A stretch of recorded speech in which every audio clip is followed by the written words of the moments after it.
ఆంధ్రప్రదేశ్లో పేరుకి ఎన్ని పార్టీలు ఉన్నా పెత్తనమంతా రెండు కుటుంబాలదే నడుస్తుండడం విశేషంగానే చెప్పుకోవాలి. ఏపీ పాలిటిక్స్ ఇంతకాలం వైసీపీ వర్సెస్ టీడీపీ, జనసేన అన్నట్లు కనిపించాయి. ఇప్పటికీ ప్రధాన పోటీ ఆ పార్టీల మధ్య కనిపిస్తున్నా కాంగ్రెస్ కూడా రేసులోకి వచ్చి పరిగెత్తే ప్రయత్నం చేస్తోంది. ఇక రాష్ట్రంలో ఉండి లేనట్లు ఉన్న బీజేపీ ఉనికి చాటుకోవడానికే ఆపసోపాలు పడుతోంది. ఏ పార్టీ పరిస్థితి ఎలా ఉన్నా అన్ని పార్టీల రాజకీయం రెండు కుటుంబాల చుట్టే తిరుగుతుండడం ఆసక్తి రేపుతోంది.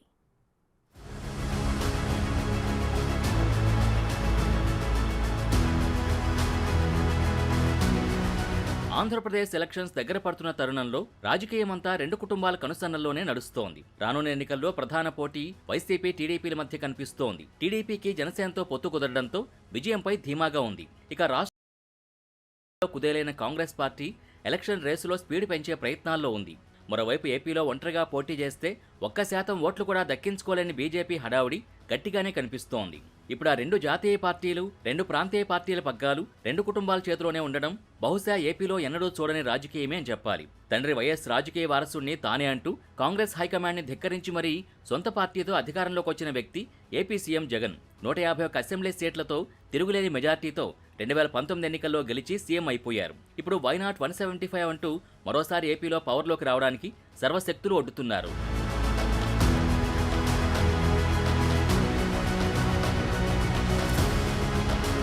ప్రస్తుతం ఏపీ రాజకీయాల్లో ట్రెండింగ్ అవుతున్న పేరు వైఎస్ షర్మిల.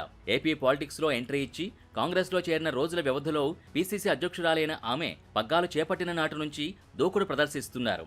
ఆంధ్రప్రదేశ్లో కాంగ్రెస్కి ఊపిరి పొయ్యాలన్నా, గత వైభవం దిశగా పార్టీని నడపాలన్నా అది షర్మిల వల్లే సాధ్యమన్న కాంగ్రెస్ హైకమాండ్ నమ్మకాన్ని నిజం చేయడానికి శాయశక్తులా కృషి చేస్తున్నారు. వైఎస్ కుమార్తెగా వైఎస్ షర్మిలారెడ్డికి ప్రజల్లో మంచి ఆదరణే లభిస్తోంది.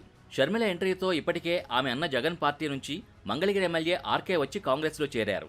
టికెట్ల విషయంలో జగన్ నిర్ణయాలతో అసంతృప్తితో ఉన్న పలువురు వైసీపీ నేతలకు కూడా షర్మిల ఆశాదీపంలా కనిపిస్తున్నారట. ఆ క్రమంలో బలమైన రెడ్డి సామాజిక వర్గానికి చెందిన వైఎస్ అభిమానులు ఇప్పటికే ఆమెతో టచ్లోకి వచ్చారంటున్నారు.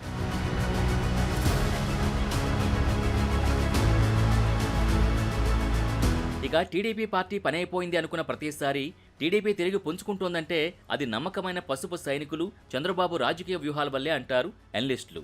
70 ఏళ్ల పైబడ్డ వయస్సులో ఇప్పటికీ ఆయనపైనే తెలుగు తమ్ముళ్లు నమ్మకాలు పెట్టుకున్నారు. స్కిల్ స్కామ్లో రిమాండ్కి వెళ్ళొచ్చిన చంద్రబాబు ప్రజల్లో వచ్చిన సానుభూతిని ఓట్ల రూపంలో మార్చుకునే పనిలో బిజీగా ఉన్నారు. కుమారుడు లోకేష్ ఓ పక్క అండగా ఉంటే జనసేన అధినేత పవన్ కళ్యాణ్ మరోవైపు నమ్మకమైన తోడుగా నిలిచారు. ఏపీలో ఎలాగైనా సొంతంగా బలపడాలన్న బీజేపీ ఆశలు నెరవేరే పరిస్థితి కనిపించదు. ఏరికోరి తెచ్చుకున్న నాయకులు పార్టీ బలోపేతానికి ఏమాత్రం ఉపయోగపడకపోవడంతో పురంధేశ్వరికి పార్టీ పగ్గాలు అప్పగించారు కాషాయ పెద్దలు. దానికి తగ్గట్టుగానే ఆమె రాష్ట్రం మొత్తం తిరుగుతూ బీజేపీని క్షేత్రస్థాయిలో తీసుకెళ్లే ప్రయత్నం చేస్తున్నారు. ఎన్టీఆర్ బిడ్డగా రాజకీయాల్లోకి వచ్చి పెంచుకున్న అనుభవంతో ఆ మాజీ కేంద్ర మంత్రి బీజేపీలో జవసత్వాలు నింపడానికి ప్రయత్నిస్తున్నారు. స్వయానా చంద్రబాబుకు వదినైన పురంధేశ్వరి ఒకవేళ బీజేపీ, టీడీపీ, జనసేనల మధ్య ఎన్నికల పొత్తు కుదిరితే కీలక పాత్ర పోషించనున్నారు. ఏపీలో జనసేన కూడా కీలకంగా ఉన్న ఆల్రెడీ టీడీపీతో పొత్తులోనే ఉంది. మొత్తం మీద మునుపెన్నడూ లేని విధంగా ఏపీలో ఫ్యామిలీ పాలిటిక్స్ అలా నడిచిపోతున్నాయి ఇప్పుడు.